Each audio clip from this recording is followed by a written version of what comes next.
하나님의 말씀은 사도행전 7장 22절부터 45절까지 말씀입니다. 봉독하겠습니다. 모세가 애굽 사람의 학수를 다 배워 그 말과 행사가 능하더라. 나이 40이 되매 그 형제 이스라엘 자손을 돌아볼 생각이 나더니 한 사람의 원통한 일 당함을 보고 보호하여 압제 받는 자를 위하여 원수를 갚아 애굽 사람을 쳐 죽이니라. 저는 그 형제들이 하나님께서 자기의 손을 빌어 구원하여 주시는 것을 깨달으리라고 생각하였으나 저희가 깨닫지 못하였더라.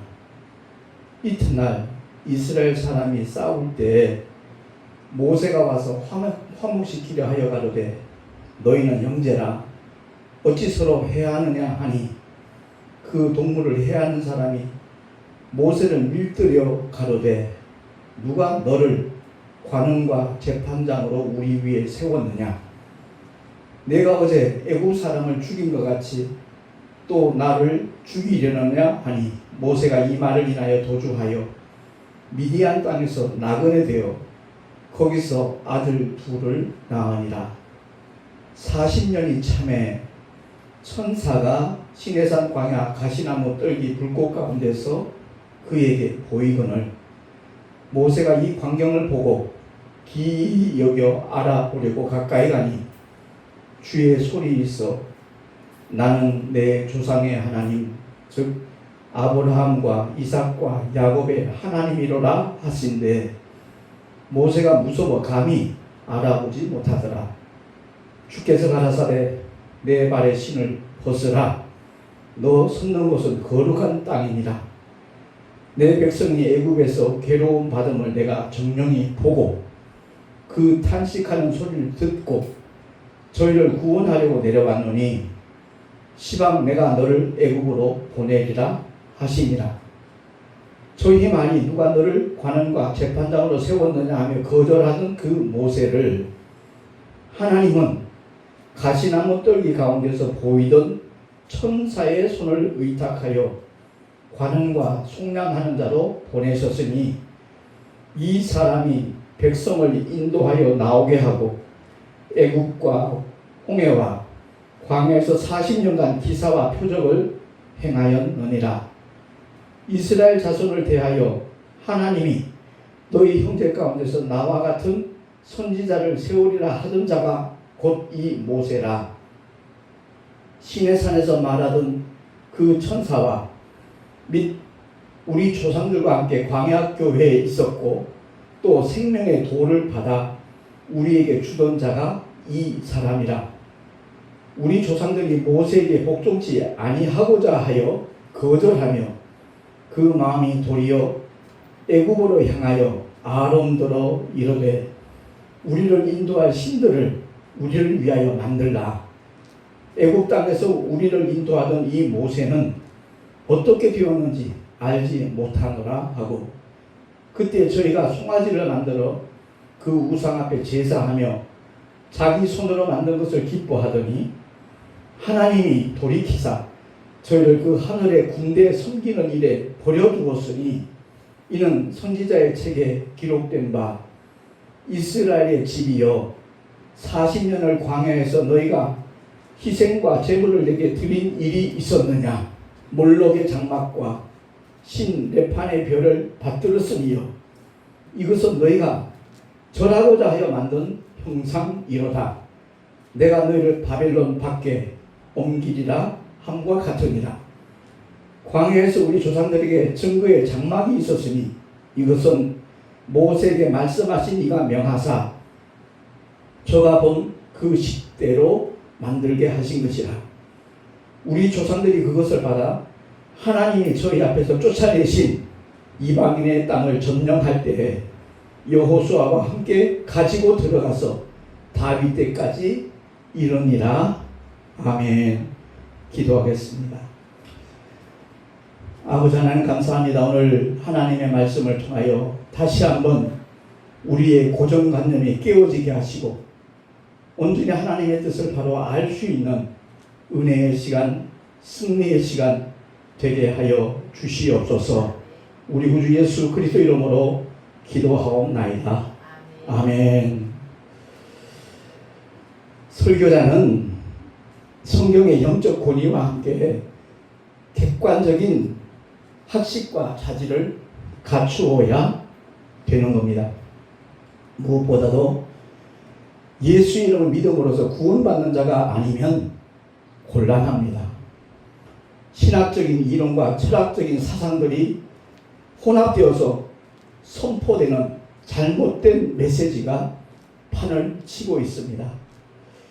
제가 오늘 이 시간을 통해서 이 칠판을 뒤쪽에 둔 것은 우리가 많은 기도를 하는데 그 기도가 하나님의 뜻대로 하는 바른 기도가 되지 아니하면 헛수고가 되고 만다는 것을 우리 모든 목회자들과 성도들은 깨달아야 될 것입니다. 이 왼편에 기록된 내용은 구약의 요약입니다. 그리고 오른쪽은 바로 신약에서 선언하는 하나님의 뜻입니다. 여기 기록된 말씀들이 신약 성경들을 성경 구조로 썼지만 그 내용은 바로 구약의 메시지가 어떤 메시지인가 하는 것을 요약을 했습니다. 첫 아담은 산 영이고 마지막 아담은 살려주는 영으로 오셨습니다.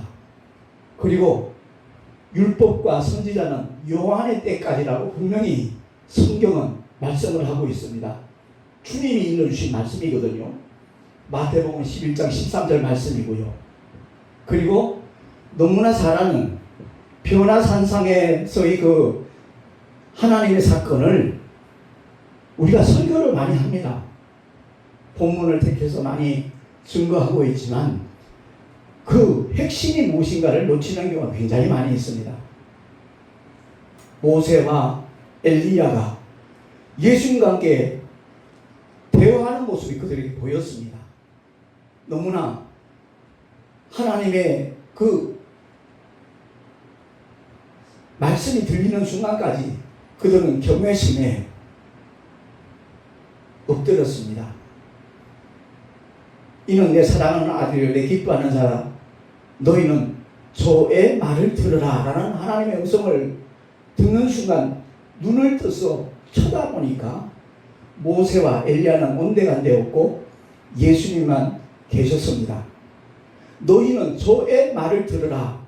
주님은 그렇게 그들에게 하나님의 뜻을 일러주신 거지 않습니까? 더 이상 율법과 선지자가 아니라는 거죠. 왜? 그것을 완성시키고 성취시킨 분이 바로 하나님의 독생자 예수 그리스도이기 때문에 오직 신약 성경을 통하여 하나님이 나타내신 하나님의 뜻대로 그 말씀을 듣고 순종하라는 하나님의 명령이었던 것입니다. 그리고 마지막 선지자가 바로 엘리야였다 하는 것을 말라기 선지자는 가르쳐주고 있잖아요. 그래서 우리가 율법과 선지자 할 때 그 구약을 대표하는 말씀인데 요약한 말씀이잖아요. 더 이상 과거에 묶여있지 말고 고린도후서 5장 17절 말씀 그대로 누구든지 그리스도 안에 있으면 새로운 피조물이라고 했습니다. 이전 것은 지나갔으니 보라 새 것이 되었도다 라고 사도 바울은 선언하고 있습니다. 그러니까 예수 그리스도를 믿는 저와 여러분 그리스도 안에 들어왔다면 더 이상 과거에 매여 있지 말고 정말 그리스도 안에서 참된 자유함을 누리는 가운데 그 생명의 복음 진리의 말씀을 전하며 증거할 수 있는 하나님의 일꾼으로 충성할 수 있기를 예수 이름으로 축원합니다. 그 밑에 나오는 말씀 보면 로마서 8장 2절 요한복음 8장 32절 진리를 알지니 진리가 너희를 자유케 하리라 주님이 하신 말씀과 그리스도 예수 안에 있는 생명의 성령의 법이 죄와 사망의 법에서 너희를 해방하였음이라 라고 사도 바울은 정말 기쁨에 넘쳐서 환희에 차서 이렇게 선포하고 있거든요. 그 생명의 성령의 법이 복음입니다. 진리입니다. 오늘날 하나님께서 자기 피로 사신 하나님의 몸된 교회에서 정말 진리를 선언하고 생명의 말씀을 증거할 수 있는 하나님의 종들이 될 때 하나님의 놀라운 은혜의 역사는 분명히 나타나게 될 줄로 믿습니다. 우리는 하나님을 만난 사람이라고 고백을 하잖아요. 하나님을 만났고 하나님을 안다 그러면서도 하나님의 이름을 제대로 아는 사람이 많지 않은 오늘날의 현실, 너무나 마음이 아픕니다. 주님이 분명히 우리에게 말씀하신 것, 요한복음 17장 3절 말씀 천천히 한번 합독을 하겠습니다. 시작. 영생은 곧 유일하신 참 하나님과 그의 보내신 자 예수 그리스도를 아는 것입니다. 아멘. 여기서 안다는 말은 지적인 동의를 가리키는 것이 아닙니다. 성령으로 체험하는 것을 말씀하는 겁니다. 그러니까 우리가 성경 말씀을 알 때 성령의 조명을 받아 성령께서 깨닫게 하시는 대로 그 말씀을 믿고 따르는 것, 그것이 바로 하나님께서 요구하시는, 하나님께서 기뻐하시는 믿음이라는 것을 우리 모두 깨닫게 되기를 예수 이름으로 축원합니다. 그래요. 제가 고백했죠. 처음 주님을 만났을 때 성경을 한 번도 들춰보지도 않은 상태에서 주의 종이 되겠다라고 소원을 했거든요. 그 소원을 그대로 이룰 수 있도록 하나님께서 그때부터 일하셨습니다. 백골사단에서 1년 6개월 동안 엄청 고생하다가 피행서 관리 사병으로 명을 받아가지고 제대할 때까지 거의 1년 반 동안 내가 그 당시에 처음 하나님의 은혜를 깨달았기 때문에 성경 말씀을 읽기 시작했습니다. 하루 종일 PX에 혼자 있거든요. 일과 시간이 끝나야 사병들이 올 수 있고 중간에 점심시간 때 PX를 사병들은 이용할 수 있습니다. 그러니까 하루 종일 거의 10시간 정도를 저 혼자서 PX에 있었거든요. 처음 은혜를 받았으니 성경 말씀이 얼마나 달콤한지 모릅니다. 그래서 일전에도 말씀드린 대로 제대할 때까지 구약은 한 12번 읽었어요. 근데 신약성경은 매일 1독 이상 했습니다. 지금 돌이켜 생각해 보니까 구약은 율법과 선지자입니다. 어떤 성령의 감동과 조명 없이 율법은 유대인들이 어머니 품에서 배우는 겁니다. 그러니까 성령은 진리의 영이지 율법의 영이 아닙니다. 그러다 보니까 제가 구약을 읽을 때는 몹시 딱딱하고 이것은 하나님의 성민 이스라엘의 역사구나 하는 것을 깨달았고요. 이 말씀들이 기록된 이유가 하나님의 독생자가 여자의 후손으로 이 세상에 올 때까지의 그 통로로 쓰임을 받았고 그 기록이 되어온 말씀이 바로 구약이구나 하는 것을 알았습니다.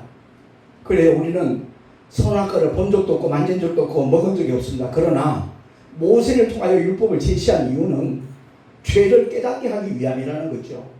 그러나 죄를 지었기 때문에 영원히 망하는 자로 우리들이 있는 것이 아니라 하나님께서는 여자의 후손을 약속하셨습니다. 그 여자의 후손이 2000년전 이 땅에 오실 때까지 수많은 선지자들을 통해서 소망의 메시지를 주님이 선포하도록 선지자들을 쓰셨거든요. 그러니까 율법과 선지자는 예수님께서 이 세상에 오셔서 공생애를 마치시고 십자가에 죽으시고 부활하심으로 말미암아 율법을 완성시키셨고 모든 선지자들의 예언이 성취되었다 하는 것을 성경은 우리에게 말씀을 하고 있는 겁니다. 은혜 받았다는 사람들, 성령이 임하셨다고 하는 사람들, 희한하게도 성경 내 뜻대로 믿음의 길을 갈아야 되는데 성경과 어긋난 그런 신학 사상으로 채워져 있다는 것을 나는 느끼면서 무척 마음이 안타깝고 아픈 사람 중에 한 사람입니다. 그래서 오늘 말씀을 통해서 하나님을 만났으면 하나님의 이름을 바로 알아야죠. 그래서 요한복음 17장은 주님의 기도입니다. 그 기도의 내용들을 살펴보면 6절 말씀입니다. 요한복음 17장 6절 시작. 세상 중에서 내게 주신 사람들에게 내가 아버지의 이름을 나타내었나이다 라고 예수님이 기도하였습니다. 내게 주신 아버지의 이름을 나타냈다. 주님은 분명히 밝혀주고 있습니다. 주님의 공생의 기간 동안에 여호와라는 표를 한 번도 언급하신 적이 없습니다. 그리고 이어서 나오는 11절에 보니까 내게 주신 아버지 이름으로 저희를 보존하사 우리와 같이 저희도 하나가 되게 하옵소서. 주님은 그렇게 기도하시고 26절에는 내가 아버지 이름을 알게 하였고 또 알게 하리니, 성령이 오셔서 계속 그렇게 증거하실 거라는 거죠. 이미 하나님의 독생자가 아버지 이름을 알게 하였고 또 성령이 오셔서 알게 하리니 라고 주님은 말씀하는 겁니다. 이는 나를 사랑하신 사랑이 저희 안에 있고 나도 저희 안에 있게 하려 함이니라 라고 그 목적을 분명하게 밝혀주었습니다. 그러니까 예수 이름을 안다는 것은 바로 우리가 주님 안에 있고 주님도 우리 안에 있다는 사실을 깨닫고 경험하도록 하기 위함이라는 그 목적까지 주님이 밝혀주셨거든요. 성령께서도 예수의 이름으로 보내심을 받았습니다. 그래서 오순절날 성령이 임하시고 난 다음에 그들이 하나님의 큰 일을 각기 방언으로 얘기했을 때, 말하고 있을 때 그 유월절을 지키기 위하여 예루살렘으로 모여들었던 디아스포라들이 바로 하나님의 큰일 말함을 들었다라고 성경은 사도행전에서 증언하고 있지 않습니까? 하나님의 큰일이 뭡니까? 바로 예수가 십자가에 못 박혀 죽고 사흘 만에 부활하셨다는 하나님의 큰 일을 그들이 자기가 사용하고 있는 각기 족속의 방언으로 듣게 되었다 하는 것을 성경은 우리에게 밝혀주고 있습니다. 성령 충만한 베드로가 뭐라고 말합니까? 사도행전 4장 12절에 보니까 시작, 다른 이로서는 구원을 얻을 수 없나니 천하 인간의 구원을 얻을 만한 다른 이름을 우리에게 주신 일이 없음이니라 라고 선포하고 있습니다. 여호와는 이스라엘 백성들에게 계시하신 하나님의 표입니다. 예수는 만민에게 하나님이 나타내신 구원받는 독생자 구세주의 이름이 바로 예수라고 하는 것을 밝히고 있는 것이죠. 아까 제가 본문이 좀 길게 있어서 이렇게 말씀을 봉독을 했지만 그 내용의 핵심이 뭡니까? 유대인들이 모세가 만난 하나님을 성부 하나님으로 그렇게 알고 있거든요. 오늘날 한국교회 성도들도 대다수가 그렇게 알고 있습니다. 근데 분명하게 밝히고 있잖아요. 30절 말씀해 보니까 40년이 참에 천사가, 하나님이 아니라 천사가 시내산 광야 가시나무 떨기 불꽃 가운데서 그에게 보였다라고 성경은 선언합니다. 스데반이 그렇게 설교를 하니까 유대인들이 이를 분이 여기고 이를 갈았다는 거죠. 결국 돌을 쳐서 그를 죽게끔 만드는 그런 사건이 이어지잖아요. 그래서 시내산 광야 가시나무 떨기 불꽃 가운데서 모세에게 보이니까 모세가 이 광경을 확인하고 싶어서 가까이 가니까 주위에 소리 있어. 하나님이 직접 말씀하신 게 아니라는 걸 우리 알아야 돼요. 바로 하나님의 사자, 특별한 그 천사가 모세에게 선언하는 거예요. 나는 내 조상의 하나님, 즉 아브라함과 이삭과 야곱의 하나님이로라. 그러니까 하나님의 전권 대사로 그 특별한 천사가 모세에게 말씀을 했다는 것을 스데반이 증거하고 있는 겁니다. 그러니까 기존에 유대인들이 알고 있던 신앙의 지식과 동떨어진 그런 메시지를 들으니까 황당했겠죠. 처음에는 당황했겠죠. 붐이었던 겁니다. 그러고 난 다음에 스데반은 이어서 설교하는 겁니다. 35절에 그 구약의 역사적인 사건을 언급을 하면서 저희 말이 누가 너를 관원과 재판장으로 세웠느냐 하며 거절하던 그 모세를 하나님은 가시나무 떨기 가운데서 보이던 천사의 손을 의탁하여, 하나님의 손으로 직접 말씀한 게 아니라 천사의 손을 의탁하여 관원과 속량하는 자로 보내셨다라고 아주 알아듣기 쉽게 분명하게 스데반은 알려주고 있는 겁니다. 그래서 모세가 백성을 인도하여 나오게 하고 애국과 홍해와 광야에서 40년간 기사와 표적을 행하였다라고 설명을 하면서 38절 천천히 한번 읽겠습니다. 시작. 시내산에서 말하던 그 천사와 및 우리 조상들과 함께 광야교회에 있었고 또 생명의 도를 받아 우리에게 주던 자가 이 사람이라. 이 사람이 바로 그 모세라는 겁니다. 시내산에서 말하던 하나님이 아니라 시내산에서 말하던 그 천사, 그 천사를 통해서 이를 가리켜 창세기에 보면 여호와의 사자라고 나오잖아요. 다시 말해서 하나님이 직접 그들에게 현현하셔서 그들을 인도하신 것이 아니라 하나님의 특별한 사자를 보내셔서 그 천사를 통해서 하나님께서 애굽에서 출애굽하도록 섭리하셨다 하는 것을 설명을 합니다. 바로 시내산에서 모세가 머무는 동안에 시내산 아래에 있던 이스라엘 백성들이 아론을 충동해가지고 우리를 인도하는 신들을 우리를 위해서 만들라 강력하게 요청을 했습니다. 그래서 결국 송아지를 만들어 그 우상 앞에 제사하는 그런 잘못된 일들이 일어났다 하는 것을 스데반이 일깨워주면서 그 일이 다윗에까지 일어났다라는 말씀을 전하는 겁니다. 오늘날 성경을 읽어도요 그냥 핵심을 놓쳐버리고 건성으로 읽어요. 제가 그래서 참 하나님 은혜에 너무너무 감사하게 생각하는 것이 군생활하면서 그렇게 진리의 말씀인 성경을 많이 읽을 수 있도록 하나님이 저를 아시잖아요. 책 읽는 거 싫어하는 줄 뻔히 아셔요. 그러니까 PX 그 공간에서 제한된 공간에서 나는 벗어날 수가 없거든요. 하루 종일 PX 안에 근무하는 겁니다. 그동안에 하나님의 첫사랑이잖아요. 처음 하나님의 은혜를 받고 그 사랑을 깨달은 순간이니까 성경 말씀이 얼마나 달콤한지 몰라요. 정말 행복 그 자체였어요.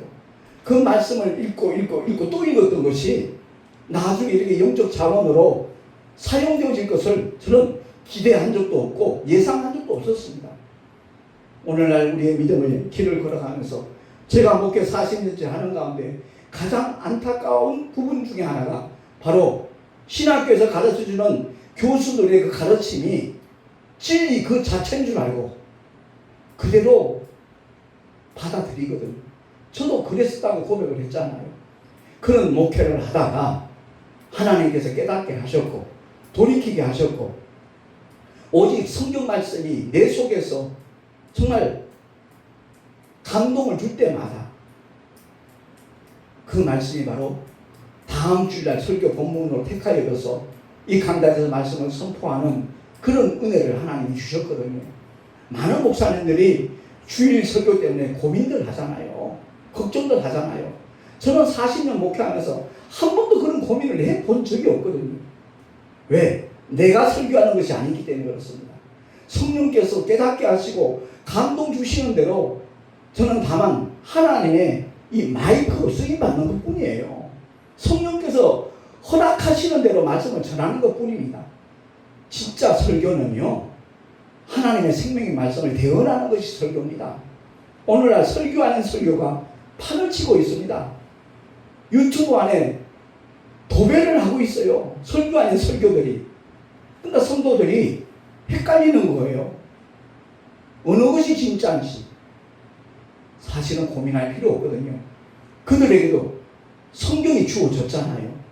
그러면 사모하는 마음으로 기도하면서 하나님의 말씀을 가까이 하면 분명히 하나님께서 그 진리를 깨닫게 하시고 진리 안에서 자영을 얻도록 은혜를 베풀어 주실 줄로 믿습니다. 정말 그럴듯한 신학 이론이 나온다 할지라도 그것은 거짓입니다. 성령의 말씀이 아닙니다. 살리는 것은 영영 유권 무익하다. 내가 너에게 이런 말이 영영 생명이라고 주님은 분명히 선언하셨고 공생애를 마치신 다음에 만민에게 복음을 전파하라 명령하셨습니다. 그 복음 전파가 뭡니까? 오직 예수 선하라는 거예요. 예수 이름을 선포하고 예수께서 우리에게 풍부한 모든 것들을 가르쳐 지키는 것이 바로 믿음의 길을 걸어가는 것이고, 그 일을, 그 사역을 나 혼자 하는 것이 아니라 다른 사람들에게 일러주는 것, 그것이 바로 전도고 선교라는 사실을 우리 모두 깨달을 수 있기를 예수 이름으로 축원합니다. 신학교 졸업했다고 목사인가요? 아니라는 거죠. 물론 그 과정을 통해서 어떤 신학적인 지식 겸비해야죠. 요즘 현대교회는 학위를 많이 찾지 않습니까? 제가 여기 수료증 하나 있으면 1997년 11월 달에 제가 수료한 수료증서인데, 서울목회신학연구원에서 제가 대학원 과정을 마쳤거든요. 물론 논문도 다 썼습니다. 그 당시 한 60명이 함께 공부를 했는데, 졸업을 한 2주 앞두고 그는 광고를 하더라고요. 미국에 있는 유명한 신학대학하고 조인이 되어 있으니까 250만 원을 내면 박사학위를 받을 수 있다는 거죠. 그 못 되는 사람들은 그냥 수료만 한다는 광고를 하더라고요. 솔직히 경제적인 여력이 있었으면 제가 어땠을지 몰라요. 아마 제 성격에는 경제력이 있었을지라도 아마 그 학위는 받지 않았을 것 같아요. 어쨌든 60명 가운데 한 30명은 박사 학위를 받았습니다. 제 친구 목사님, 충남에서 목회하는 그 목사님은 똑같이 공부했고 그는 박사 학위를 받았습니다. 저는 받지 않았습니다. 물론 약간의 아쉬움이 남는 게 있어요. 왜? 현대교회가 그걸 요구하니까, 그것이 있어야만 인정을 하니까. 그러나 저는 하나님 앞에서 떳떳하거든요. 마칠 과정 다 마쳤고, 나 나름대로 가장 중요한 하나님의 생명의 말씀을 군생활하면서 그렇게 무장할 수 있는 은혜를 주셨거든요. 사실 군생활할 때가 가장 내 인생에 있어서 젊고 똑똑한 시절이었어요. 그 시절에 하나님의 진리의 말씀, 생명의 말씀으로 무장할 수 있도록 하신 하나님의 섭리가 얼마나 기쁘고 감사한지 모릅니다. 어쨌든 중요한 것은 그냥 얼렁뚱땅 주의 종 되는 사람도 굉장히 많습니다. 소위 말하는 속성과 출신들. 2년 전에 집사님이었는데 1년 후에 만나니까 자기도 목사라는 거예요. 그런 경우가 한두 사람이 아니더라고요. 아닌 말로 9년, 10년 걸려서 목사 안수를 받아도 아쉬운 마음 없지 않아 있거든요. 근데 그 과정도 마치지 않고 속성가로 목사 안수를 받으면 그게 과연 제대로 된 목회를 할 수 있을까, 이런 생각이 듭니다. 어쨌든 제가 오늘 이 말씀을 통해서 하나님을 믿고 하나님을 아버지라고 부른다 하면서도 자기 아버지 이름도 제대로 모르는 그런 경우가 허다하기 때문에 정말 이것만은 빨리 고쳐야 되겠다라는 생각이 들더라고요. 최근에 어떤 목사님들 기도 모임에 가면 인도하는 사람이 그렇게 얘기합니다. 우리 다 함께 주의 이름을 부르고 3번 부르고 통성으로 기도합시다 그러거든요. 그러면 그 자리에 모이던 목사님들이 하나같이 주여 주여 주여 그러고 기도합니다. 주의 이름이 주여입니까? 주의 이름이 없습니까? 분명히 예수입니다. 성부와 성자와 성령 하나님의 이름이 하나입니다. 예수입니다. 그 증거가 사도행전에 나타나 있어요. 성령이 임하시고 난 다음에 베드로의 첫 번째 설교도 그렇고요. 예수 이름 침례 받으라 그랬거든요. 구원 받으라 그랬거든요. 그리하면 성령이 너에게 선물로 임할 것이다 선포했잖아요. 사도 바울 역시 마찬가지입니다. 예수 믿는 사람들 잡아 죽이는 일에 앞장섰다가 오늘 본문에 등장하는 스데반 집사가 순교 당하는 현장에도 사울이라는 성령이 그 자리에 있었습니다. 그러나 나중에 깨닫고 돌이키고 난 다음에 자기가 핍박하던 예수의 이름을 증거하기 위하여 목숨을 건 사람이 바로 사도 바울이었잖아요. 우리는 정말 신앙생활을 할 때 제대로 해야 되는 겁니다. 성경을 알 때 바로 알아야 됩니다. 정확하게 알아야 됩니다. 성경은 하나님의 감동으로 기록되었습니다. 그렇기 때문에 우리 어떤 이성으로 하나님의 말씀을 해부하면 안 돼요. 난도질하면 안 돼요.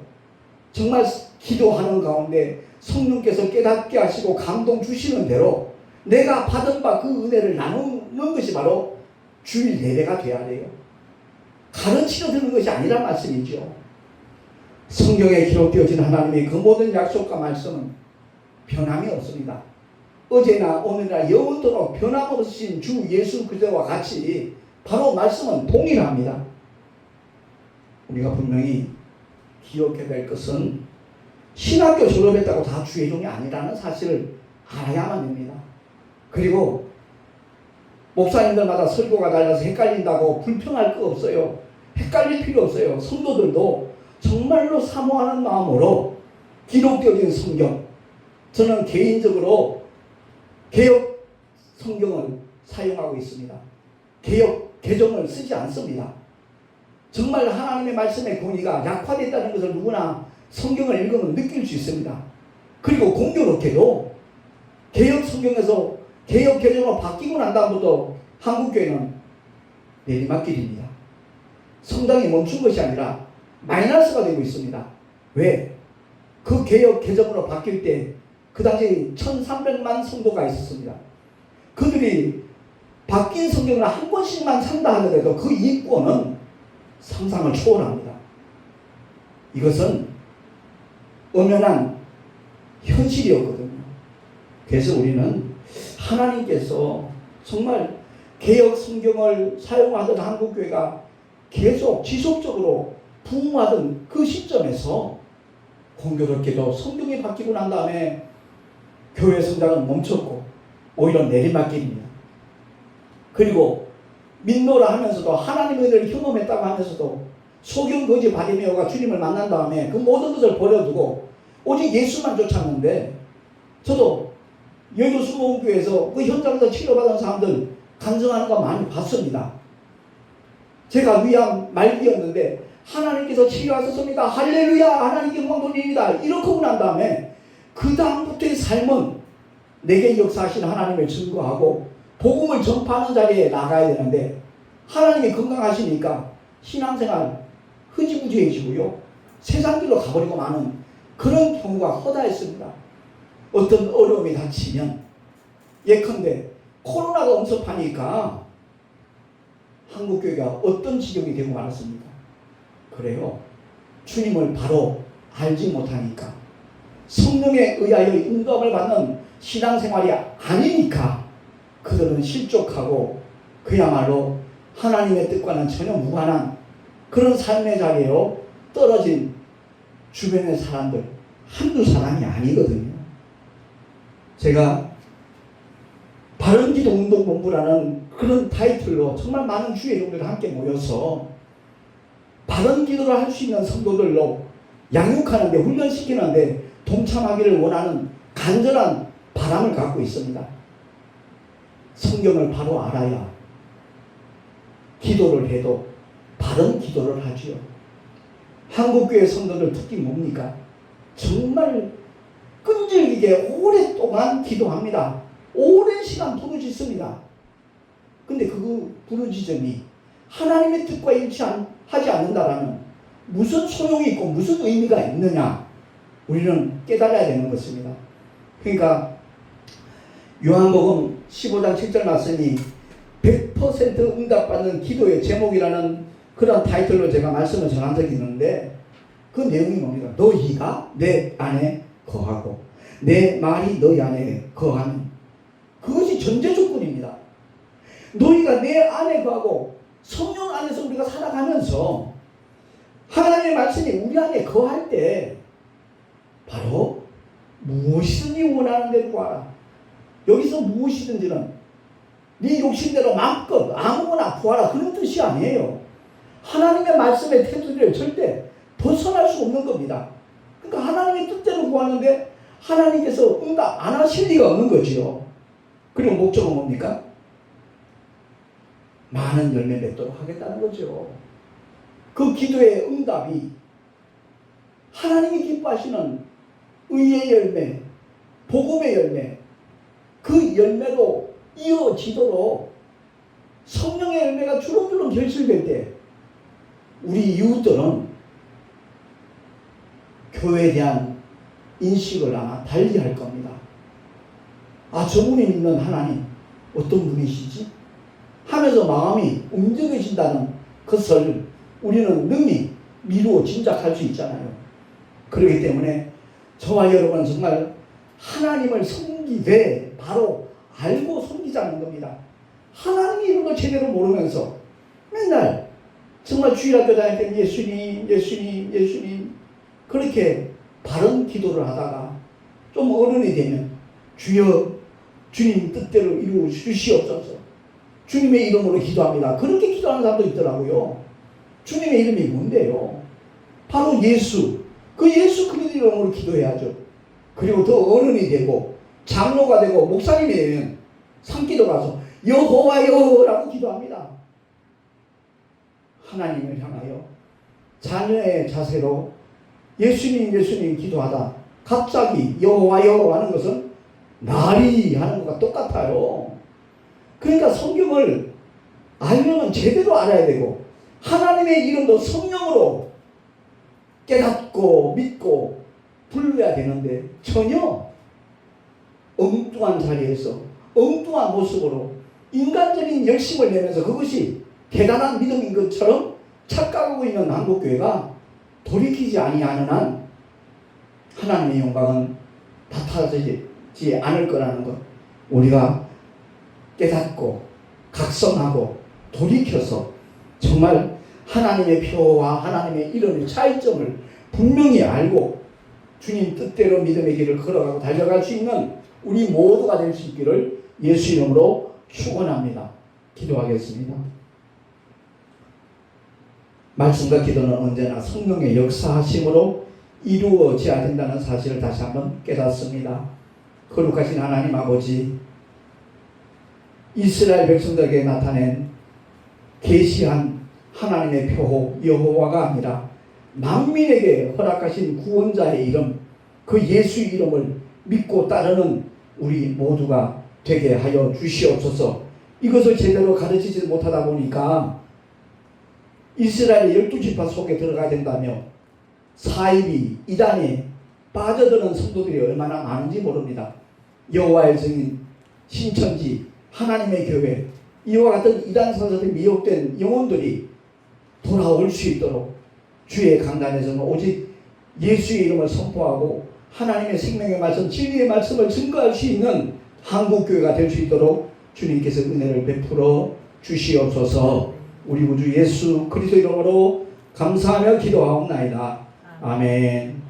교회 소식 주보를 참고하시기 바랍니다. 오늘은 총회 주일입니다. 이제 내일부터 1박 2일 가을 정기 총회가 원주 명성 수양관에서 우리 합동독립총회 제110회 총회로 진행이 됩니다. 위에서 기도해 주시기 바라고요. 그리고 송내 열방교회가 세계선교 열방치유센터를 겸하여 사역을 펼쳐나갑니다. 함께 기도해 주시면 대단히 감사하겠습니다. 그리고 이번 수요일 날 제38회 목회자 비전 학교가 개강을 합니다. 그 입학식을 가지는데 제가 제37기 목비를 했기 때문에 어떤 간증을 해달라 그래서 5분 정도 간증을 하게 될 텐데 참여하는 훈련생들에게 큰 도전이 될 수 있는 메시지가 되도록 기도해 주시면 대단히 감사하겠습니다. 기도하겠습니다.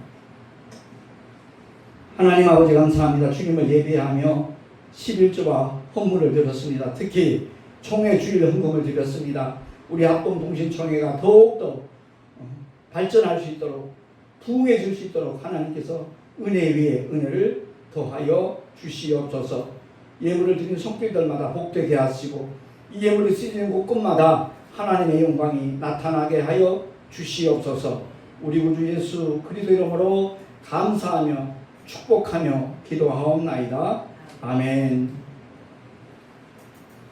이제는 우리 주 예수 그리스도의 크신 은혜와 하나님 아버지의 영원하신 사랑하심과 보혜사 성령 하나님의 내주교통 인도하시가 축복하시니 오늘 주의 말씀을 듣고 하나님의 표와 하나님의 이름이 다르다는 것을 깨닫고 오직 예수 그리스도의 이름을 믿고 순종하며 살아가리라 결단한 하나님의 사람들 머리 위에 그 가정과 자녀들과 경영하는 모든 일들과 이번 가을 정기총회 위에 또한 주께서 피로 값주고 세우신 모든 주님의 교회들 위에 지금으로부터 영원토록 함께 있을지어다.